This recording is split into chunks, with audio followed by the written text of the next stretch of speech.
জয়গুরু জয় মা, চলে আসলাম তোমাদের জন্য আরেকটা ছোট্ট ভিডিও নিয়ে। সবার আগে সবাইকে বলি শুভ নববর্ষ।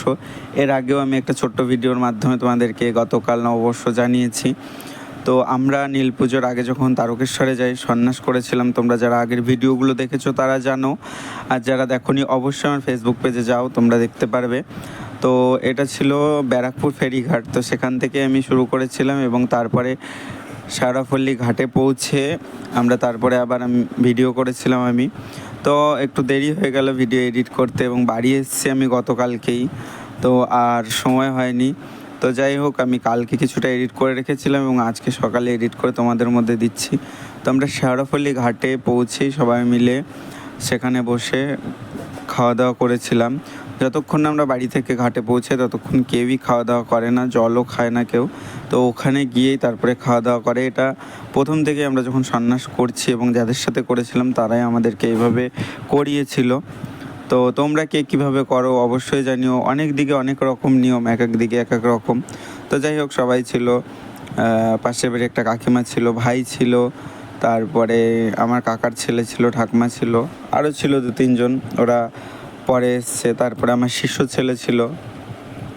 তো যাই হোক, সবাই মিলে খুব আনন্দ করতে করতে জল নিয়ে হেঁটে হেঁটে বাবার বাড়ি গিয়েছিলাম, সেটাই তোমাদের মধ্যে তুলে ধরলাম। আর তোমরা কারা কারা নীল পুজোর সময় বাবার বাড়ি যাও সেটাও কিন্তু অবশ্যই কমেন্ট করে জানিও। তো তোমরা যারা যাও এইভাবে হেঁটে তারা জানবে যে কতটা আনন্দ হয়। হ্যাঁ, হাঁটতে তো অবশ্যই কষ্ট হবে, কিন্তু বাবার কৃপা থাকলে সব কিছুই সম্ভব।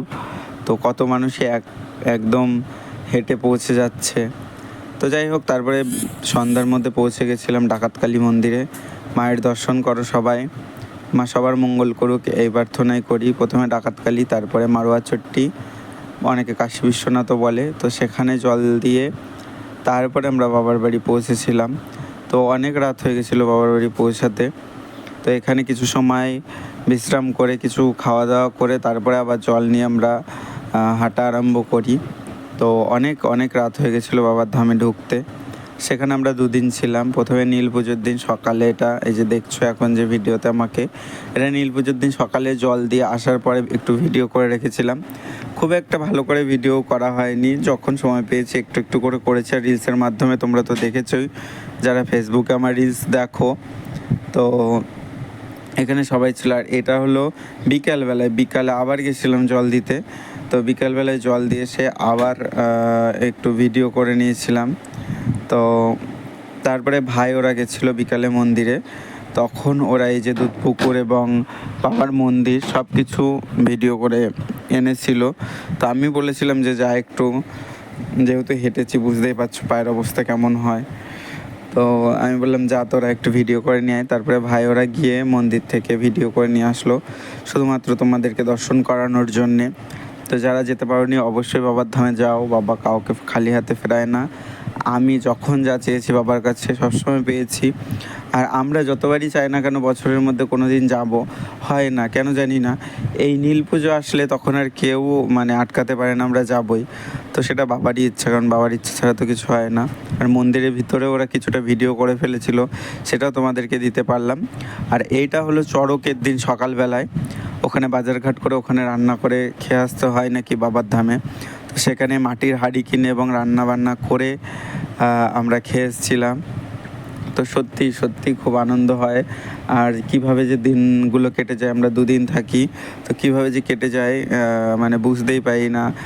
ঘুরে ফিরে আনন্দ করে খাওয়া দাওয়া করে বাবার পুজো পাঠ করেই দিন কেটে যায়। তো যে সবাই মিলে রান্না বান্না করে দুপুরবেলায় খাওয়া দাওয়া করছিলাম সেখানে। তো তোমরা কারা এইভাবে থাকো অবশ্যই কিন্তু কমেন্ট করে জানিও। আর এই আনন্দ বলে বোঝানো যাবে না। তারপরে তো আর একটা কথা, যে অনেক ফলোয়ার্সদের সাথে দেখা হয়েছিল ফেসবুক থেকে। তো যারা আমার সাথে দেখা করেছে, কথা বলেছে, সত্যি খুব ভালো লেগেছে যে আমাকে চিনতে পেরেছে এবং আমার সাথে কথা বলেছে। সব কিছুই মায়ের ইচ্ছা। আমাকে কেউ আমার জন্যে চেনে না, আমার দয়াময়ীর জন্যে চেনে। সত্যি খুব আনন্দ লাগে যে মায়ের জন্য আজকে মানুষ আমাকে চেনে। সবই মায়ের আশীর্বাদ, গুরুর আশীর্বাদ। তো অনেক জায়গায় আমার ভাইরা বলছে দাদা ফলোয়ার্স কিছু খাওয়া, হ্যাঁ কিছু দে। আমি বলছি এখন তো সন্ন্যাস, ফলোয়ার্সদের কী খাওয়াবো কী দেবো। তো যাই হোক, সবাই এসে চিনতে পেরে কথা বলেছে, এটা সত্যি খুব ভালো লাগে। অনেকে চিনতে পারে পরে ফেসবুকে মেসেজ করে, সামনে এসে কথা বলে না, কিন্তু যারা চিনতে পেরেছে এসেছে কথা বলেছে, সত্যিই খুব ভালো লেগেছে। তো তোমরাও যারা দেখা হচ্ছে চিনতে পারছো অবশ্যই কথা বলো। আর বাড়িতে এসে তারপরে আমি তারকেশ্বর থেকে যে জিনিসগুলো এনেছিলাম সেগুলো তোমাদেরকে দেখাচ্ছিলাম। তার আগে তোমরা দেখলে মা কালীর মন্দির, ওটা হলো তারকেশ্বর শ্মশান কালী মন্দির, ওটা হলো তারকেশ্বর শ্মশান। তো সেখানেও গেছিলাম, সাক্ষী গোপাল আছে, তো তাকেও কোলে নিলাম।